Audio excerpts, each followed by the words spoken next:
All right, hello everybody. How's everybody doing today? I hope everybody's doing well. Hope everybody's having a good day, good night, a good evening, wherever you may be. We have some motorsport news for you guys today. So, we can start off by saying we do have some. Wait, I think I might be able to use it. I think I might be able to have. We have some breaking news. So now that I'm able to use that, we can go over to motorsport.com where they have released that the McLaren is to sell stake in their F1 team to a U.S. investor. Now, this investor is going to be taking 15% of the team, which, if I'm correct, in 22 it'll raise up to 33%. Although there is no official confirmation on Saturday night, McLaren has scheduled a press conference on Sunday morning in Abu Dhabi where it is expected the news will be announced by the team's CEO, Zach Brown. So, this deal should result in McLaren being boosted by a cash injection of, get this, 185 million over the next 2 years. $185 million.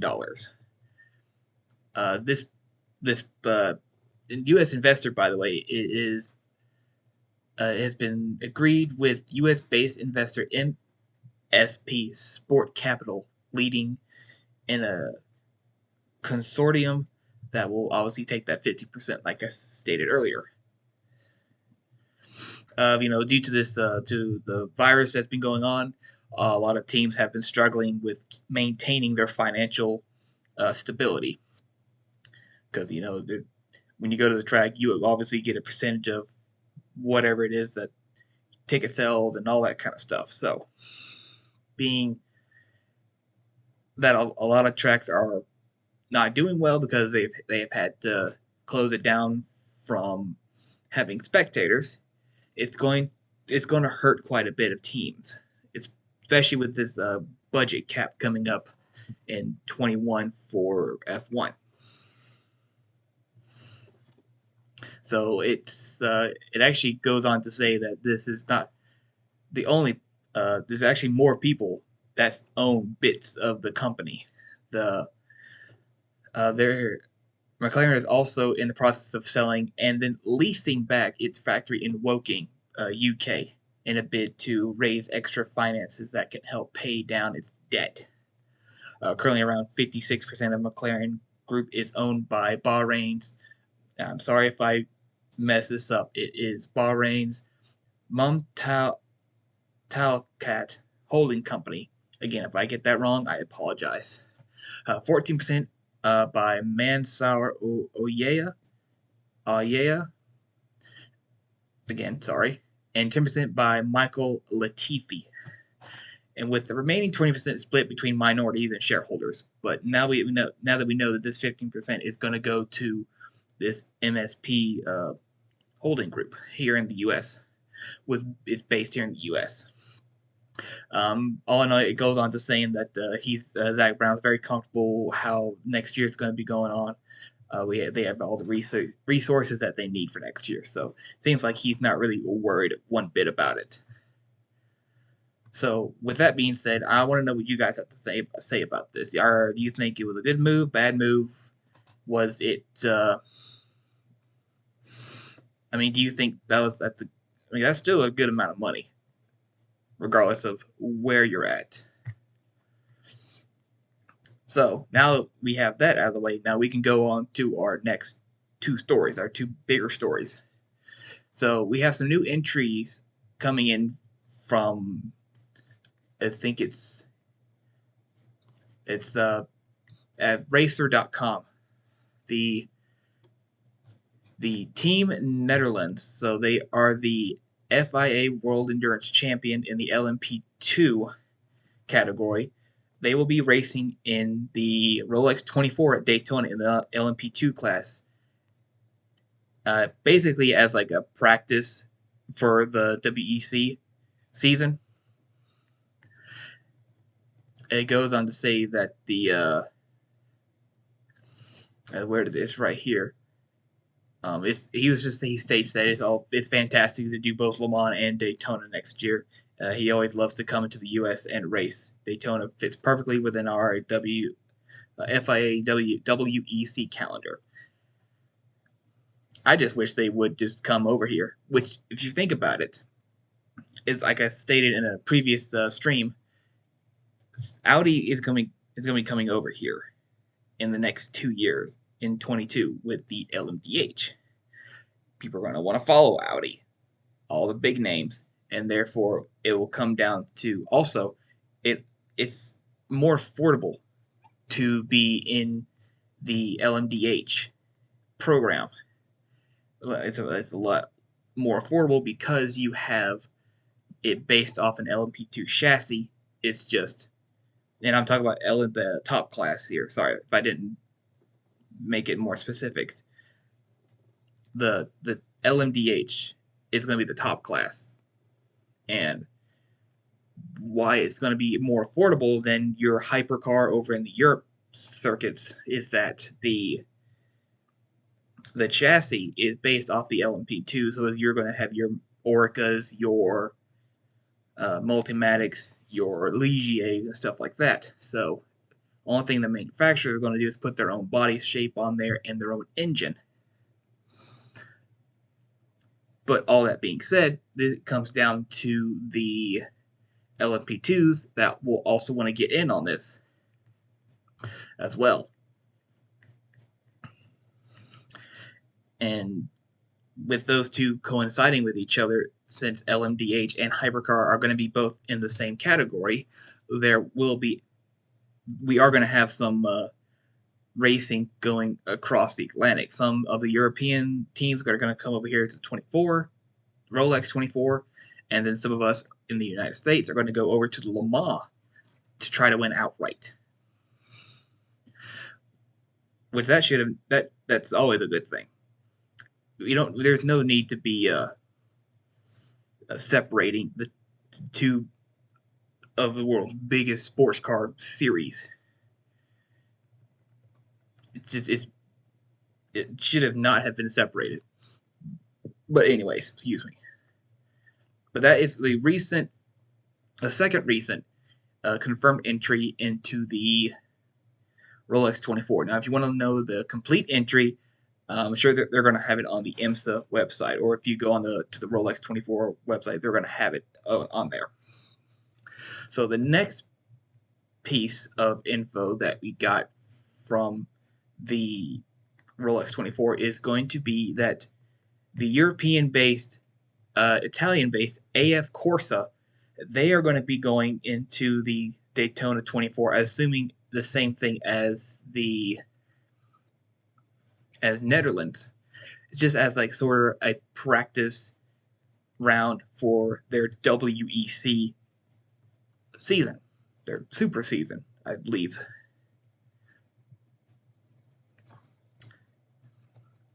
Let me find the article real quick. I got only a few articles up here. So what do you guys think about the European WEC and IMSA coming together to finally do like the big endurance races, like the Rolex 24, the Le Mans 24, and other big endurance races? Should they stay separate? Should they have always have raced in the same race?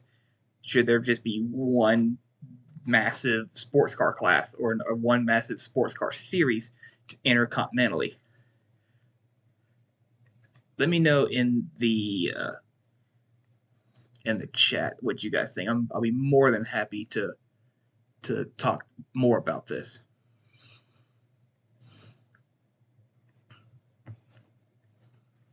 Let me go ahead and, while you guys do that, let me go ahead and find, here it is. So yeah, so the AF Corsa Ferrari. So the Danish 23-year-old Nielsen is a Ferrari Competizione. So I'm getting a bit ahead of myself. So the driver lineup for this, it's a four-man lineup with Daniel Serra, Matteo Cressani, Nicholas Nielsen, and Simon Mann. So the goes on to saying that the Nielsen is a Ferrari Competency-only official driver who won 2 races with a course on its way to the WEC GTE AM, or which is GT Amateur class title for 1920. So this year's season that they just finished. They will be running in the GTD class, which is sort of the same thing as a GTE AM, but over here we just call it GT Daytona.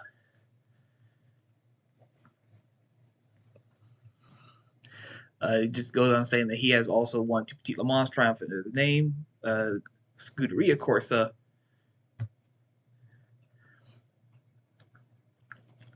and nothing much that it says. It's a pretty short article. But yeah, it's another entry going into the. This is going to be a big GTD field, a big GT3 field. That means basically what it is, a GT3 field. Which, in my opinion, it needs to be all the GTs need to be a singular class. No GT Pro or anything like that. Just give it one big class. That way, everybody has a shot for a win. Because that's appealing to everybody, especially for your bronze drivers and your silver drivers. If they hear the opportunity to win overall in their class, they're going to want to try to do it. They're going to want to try to do that.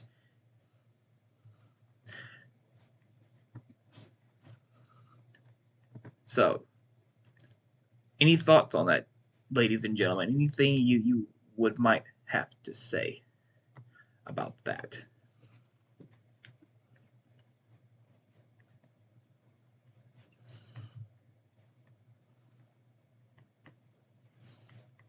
So, with that, we are going to go now to the next story, our second story, and that is going to be that the Porsche team, the factory Porsche team, they are shaking up everything. They're shaking up their driver lineup. It's incredible. So they have announced its factory driver squad for 21 with 6 drivers, including Earl Bamber and Nick Taney. And we remember Nick Taney has left for the Corvette team not too long ago.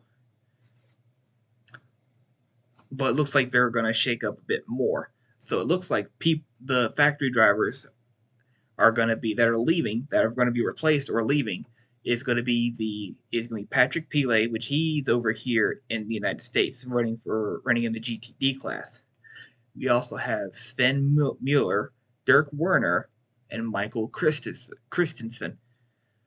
Which Michael Christensen has just been confirmed that he has been replaced by Neil Chiani, which he is actually he'll be in the FIA World Endurance Championship GTE Pro Crew. He'll be in that one. But it does say that it says that Bamber and Christensen will be remaining factory drivers.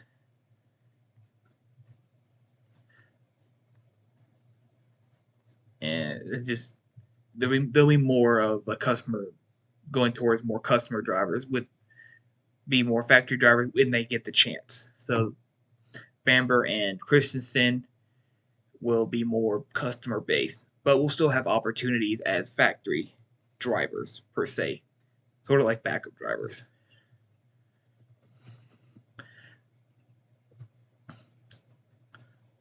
It goes on to saying that Porsche is going to be more focused on the AM categories in the IMSA series versus the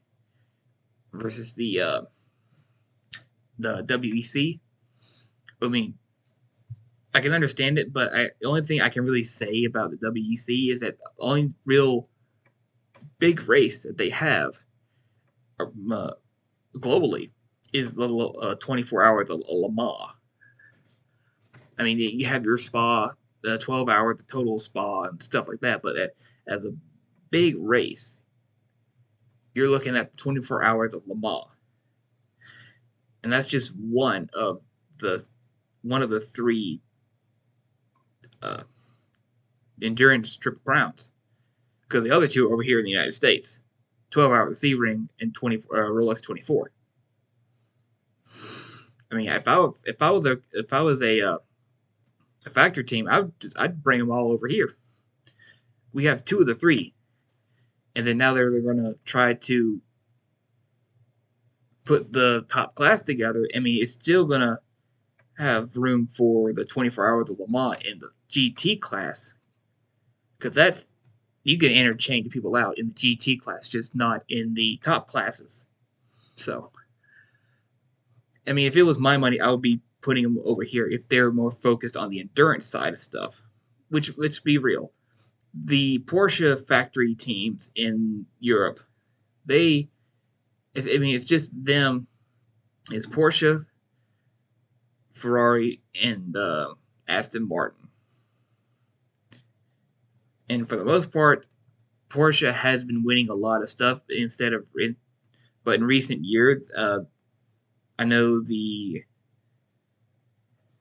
Aston Martin did win the championship in that class, the pro class.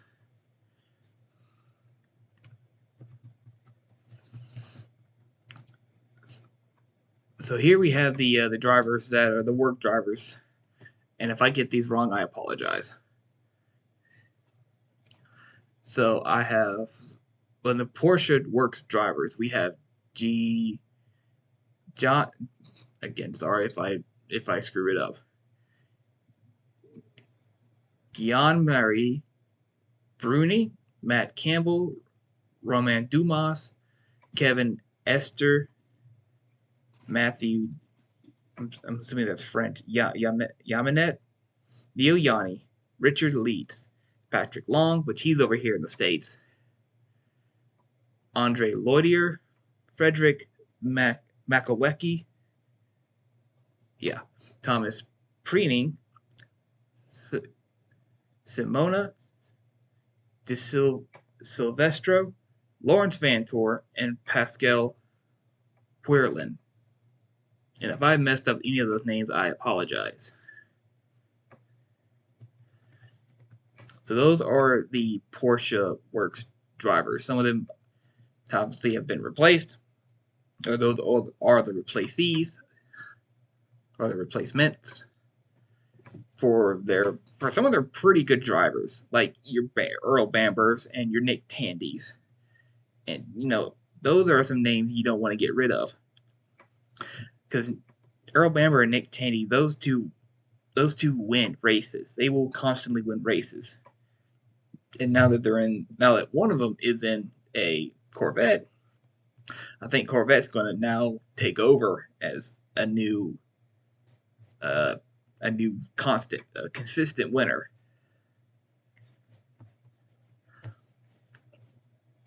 Well, I don't have anything up slide for this, but I have learned this, that if you do watch NASCAR over here in the States, or if you happen to watch it over in the other parts of the world, you obviously know that they run in ovals. But here recently, they're starting to put more road courses in their schedule, and the most recent one they've put on is going to be at the Circuit of the Americas in Texas. Now that is actually um, the American Grand Prix over in Texas. Now they're going to be using the full course of that to be running in the Monster Cup series. So there's going to be the top series, the professional series, which comes as a surprise to me because I know it's always a big showing in Watkins Glen, and I know here recently I know a lot of road courses are being more accepted into the NASCAR scene. I think there's like from my understanding, last year, or actually technically this year in 2020, there was there's only been one additional uh, road course, which was the Daytona the Daytona road course that they use for the 24 hours with a little extra little chicane. I personally don't like the small chicane, the extra chicane in there. It doesn't make sense at all. So, but adding this another true road course instead of just making something out of a oval, this is going to be interesting to say to watch out for. I'm very curious about how this is going to pan out, as some of my coworkers and friends are NASCAR drivers, and they're some of them it's about 50-50 split on what they agree with it, they don't agree with it. So, I mean, it is diversity in the schedule is good and all, but I'm curious if it's going to work, because the whole big joke, oh, NASCAR can only go in a left, can only turn left, which is true. Their favorite turn are left turns, but every once in a while they want to make right turns. So, do you guys think it's a good idea that they will be going to Circuit of the Americas as an additional road course uh, schedule? You guys think it's a good idea, bad idea? Let me know in the chat.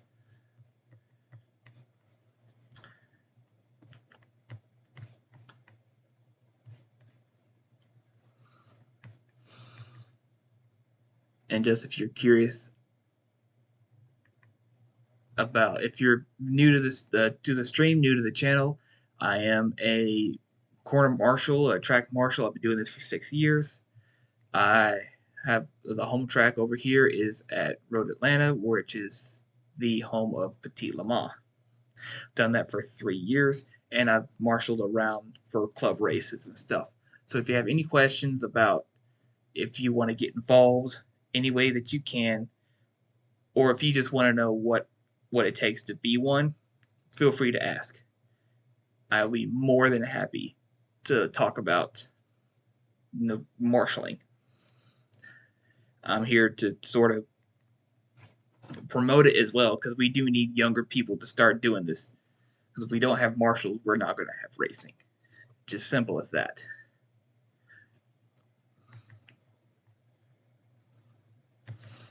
So we're going to throw it back a little bit. A couple of weeks ago, last week or a couple of weeks ago, I want to hear y'all's opinions about Audi coming back to sports car racing, because I know, sorry, they're still gonna be in their Formula E, but next year is going to be their last year in Formula E, and they're giving themselves a year to test their LMDH, to test all the bugs and get it out of there before the full race series is going to come. So, I want to know what you guys have to think about that. Are you ecstatic that that the Audi is coming back? Are you excited that maybe people are gonna follow Audi into the IMSA series? What do you guys have to think about this? However, I'm very curious as to know what you guys think about it. Because if my hunch is correct, there's going to be a lot of people that's going to follow Audi. People will always want a shot at someone that was the king of Le Mans, or the king of sports car racing. Everybody wants a shot at it. They always do. Because you have your likes of Toyota, Porsche, which rumor has it, Penske is going to be having an alliance with Porsche in the top class, and I believe they're going to be going to the LMDH, which is the IMSA, the IMSA series. So if we're lucky, we're going to have Yost come back, Team Yost, with the Audis, We're going to have a Penske Porsche. We're going to have a Chip Ganassi Cadillac, uh, Meyer Racing Acura. And we're going to have a Multimatic Mazda. It's going to be just like the uh, it's going to be just like the ALMS, just like American Le Mans Series. This. I cannot wait. What do you guys have to say? Anything that you guys have to say, want to say? I can't wait for this. And just to think the likes of the all the people that have committed to hypercar, they might come. Like I said, Toyota. Excuse me. Toyota's is going to be a factory back team regardless. So, and then we have the likes of Aston. Everybody thought they were going to be in the hypercar, but they pulled out. Then now we have that American team that's got the German name. I can't think of it off the top of my head. They're going to come over. That adds another one to the list of top tier teams. And just picture this in your mind. Just close your eyes and picture this in your mind. You have probably a 12 car, 2 cars per team, maybe 1 car team here and there, but you have a 12 or 10 grid of LMDHs or LMP1s. Then you have a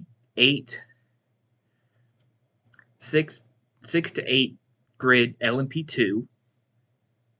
Then you have about a 20 to 25 grid for nothing but GTs. I'm not talking pros, I'm not talking AMs, I'm talking a singular class of GT3s, which is, in my opinion, what they need to be doing. Just imagine that. Get that in. Just let that sink into your head.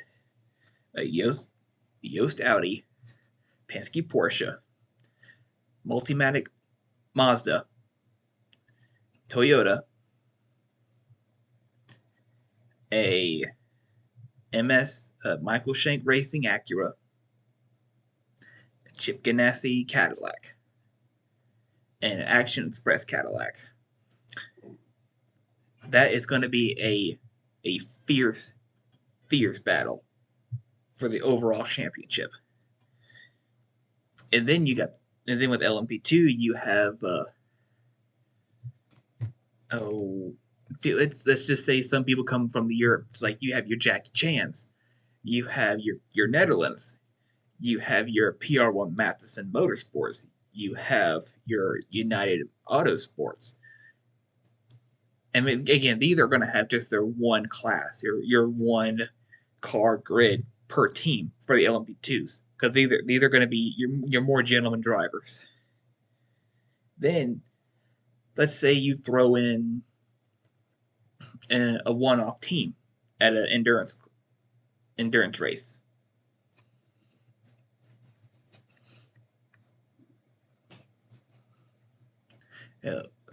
Looks like there's been a bit of an issue.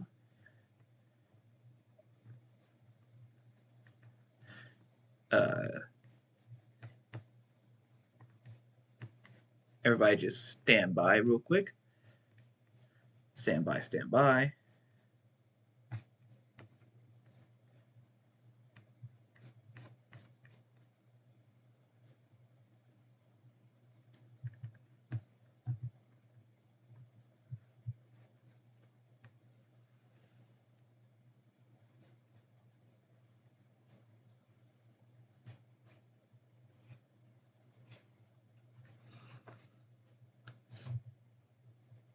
So I guess while I'm trying to fix this, what do you guys have to say about all this? While I can still see the chat.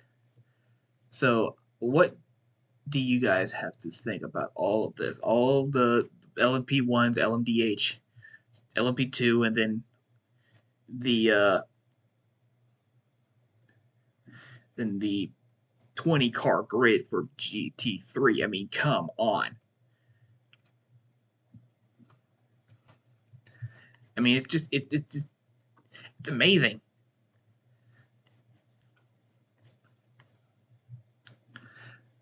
Okay.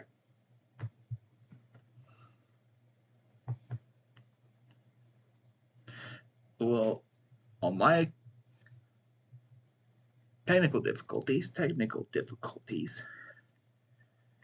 I would like to have you guys have something to watch, but I guess this is gonna have to be an old-fashioned podcast where you're just gonna have to listen. Which that's what really a podcast is. It's just listening. So, well, on my side, it looks like it's just a blank screen. I don't know what don't know what you guys are seeing. Well, I mean, what you guys are seeing is just a black screen, from what I can tell. So, I finally get to use it. It's gonna have to be a red flag. It's just gonna have to be a red flag. Which that's something we don't ever want to say or hear in Marshals. As Marshals, we don't want to hear that. So, if you can see me, and if I'm just crazy, let me know.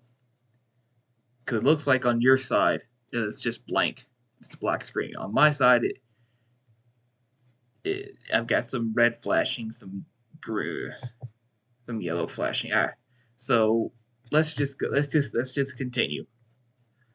This is not going to stop us. But I can still see the chat. So go ahead and give me your opinions on this. I want to know. I want to know, guys. I want to know what you think. If you guys have any questions about marshalling or anything that we've talked about, feel free to say something. Feel free to ask.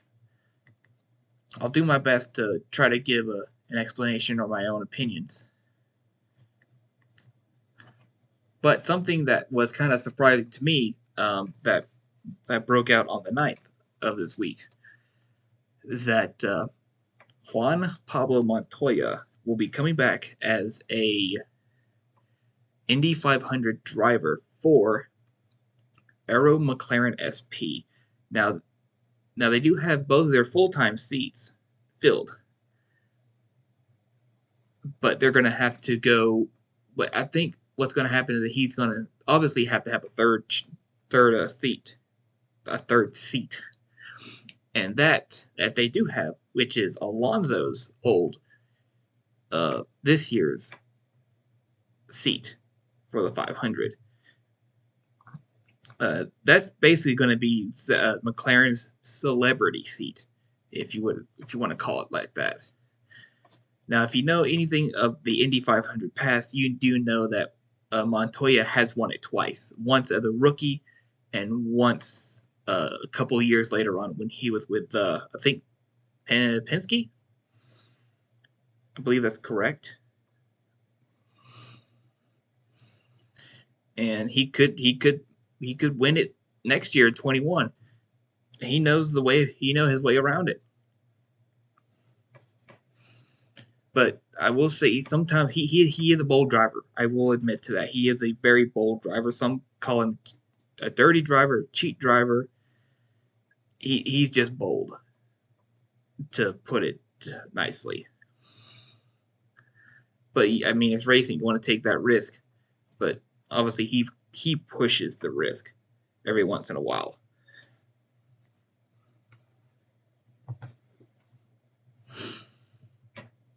So it still looks like we're not going to have much of any California races next year due to the virus, which comes down to no Long Beach Grand Prix of any sort, sports car or IndyCar, and also no Sonoma, and no Laguna Seca.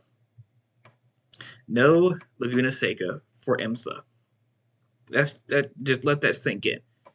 No Laguna Seca. No corkscrew. No corkscrew.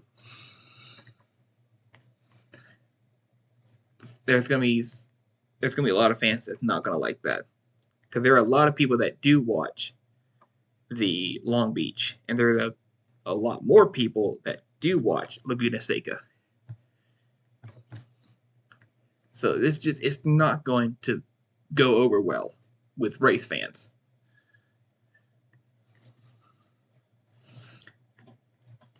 And I mean, what's it going to say about next year, anyways? That there's going to be, I mean, where are they going to find the tracks to replace these other tracks that are closing or are not willing to risk spreading this virus around? I mean, you have to think about the tracks that are around for IMSA. I mean, I know this year Road Atlanta had to double down for the 6 hours because Watkins Glen didn't want to open up because it's in New York, and New York is in heavy lockdown. Where are they going to replace that? Are they going to come back to Road Atlanta? Possibly, or they might move it to another race, another track. Heck, put it at Road America. Put that as 6 hours at Road America. That would be something. And then where we going to find a track to replace Laguna? Somewhere on the West Coast, because there's got to be races on the West Coast. I mean, you got your Utah Motorsports Complex. You had, I mean, yes, Springer Mountain.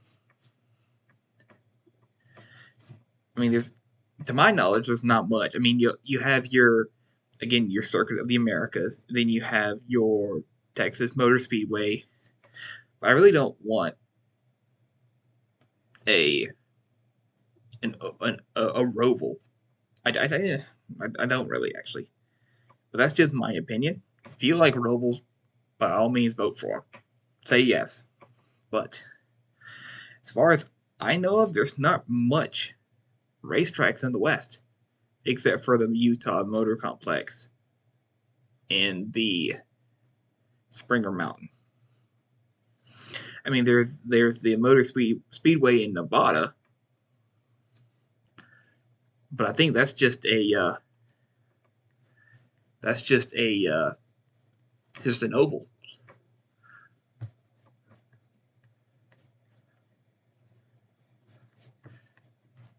I mean, if you guys can think of any other tracks over in the West, definitely give me some. Put them in the chat, because I remember I can still see that. But going back to the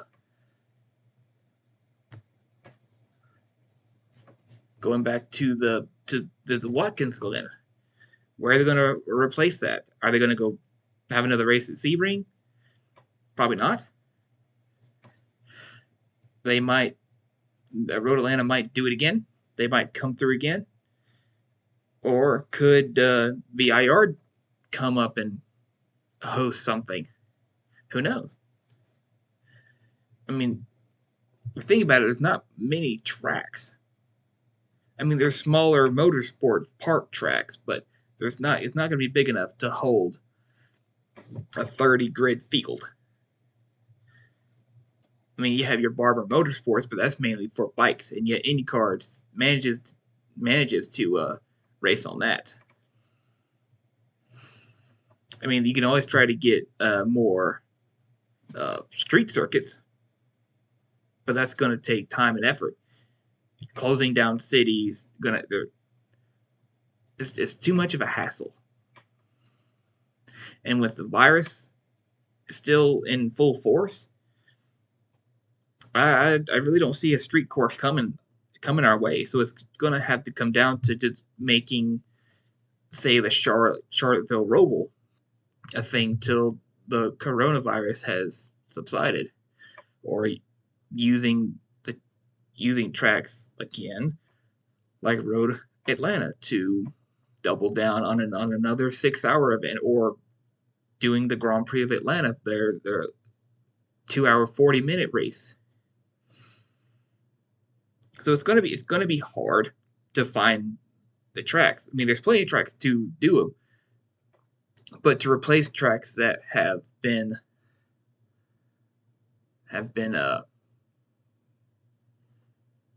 such a consistent entertainment and key part of the schedule, it's going to be hard.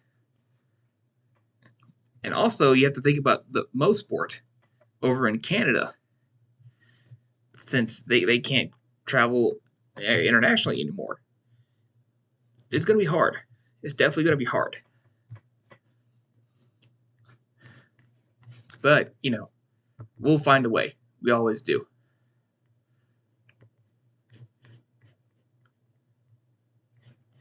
We shall adapt and overcome. Now, speaking of sports car, let's talk about the Acura while we're in this.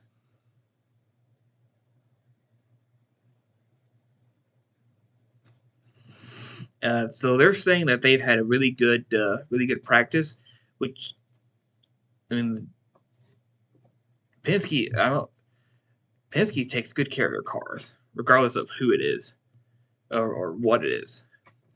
So I'm very curious how this one car fielded team, which Michael Shank is coming straight from GTD up to DPI, and according to multiple sources, that the test that's going on is going on really well. The Acura, their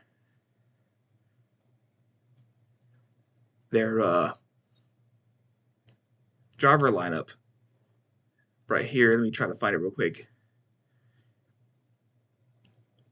Dane Cameron, and looks like Oliver Pla. Looks like those two are going to be a thing.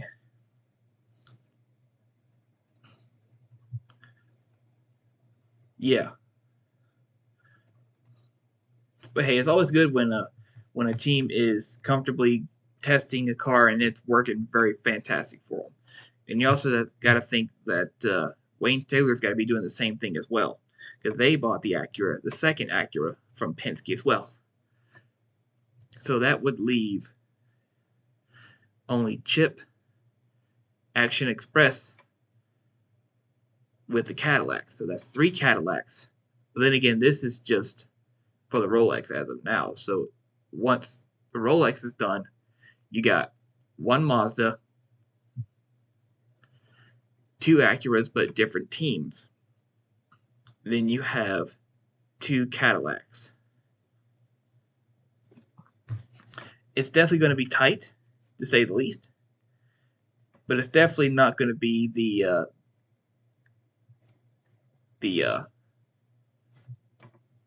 well, let's just hope that it's going to be a good race and not dirty.